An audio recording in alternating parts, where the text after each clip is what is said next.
Alors tout d'abord, il est possible de parler de l'allocation d'éducation de l'enfant handicapé, qui est une aide qui permet aux familles de compenser le handicap de leurs enfants, d'aider à compenser. Ensuite, vous avez l'allocation adulte handicapé, l'AAH, qui est une prestation qui permet aux personnes qui peuvent difficilement travailler ou ne pas travailler du tout d'avoir un revenu de subsistance.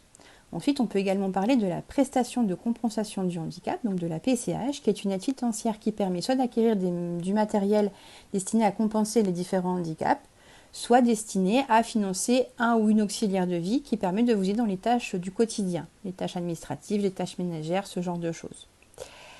Ensuite, il existe également la RQTH, donc la reconnaissance de la qualité de travailleur handicapé, qui permet d'accéder à des aides pour se maintenir dans l'emploi ou accéder à l'emploi, tout simplement.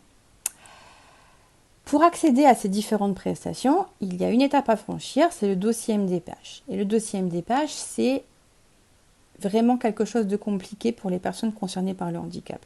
D'abord, il est très long à remplir, il est composé d'une vingtaine de pages, avec des questions très intrusives sur le mode de vie, sur la vie de famille, sur l'entourage, sur le parcours scolaire, le parcours universitaire, le parcours professionnel.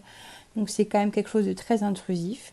Il y a la partie médicale qui est quelquefois compliquée à remplir parce qu'il faut des fois des avis de spécialistes, des comptes rendus de spécialistes, des comptes rendus par exemple d'ophtalmologie ou d'audiologie.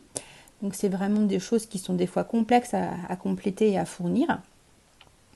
Et enfin, c'est aussi bien sûr la difficulté d'accès au MDPH, puisque comme vous le savez certainement pour la plupart, les dossiers sont traités, mais des fois très tardivement. Des fois, il faut compter entre 6 mois, voire 1 an, voire même plus, pour obtenir des droits. Donc c'est vraiment quelque chose de compliqué. Et dernière chose compliquée, c'est tout simplement l'annexe 2-4 du Code de la Sécurité sociale qui définit en fait le barème du handicap. Tous les handicaps ne figurent pas dedans. Et ça pose de vrais problèmes en pratique, puisque des personnes qui ne peuvent pourtant pas travailler ne peuvent pas bénéficier de certaines aides. Donc c'est vraiment compliqué. Donc on espère vraiment qu'on pourra faire bouger les choses. Merci de votre attention.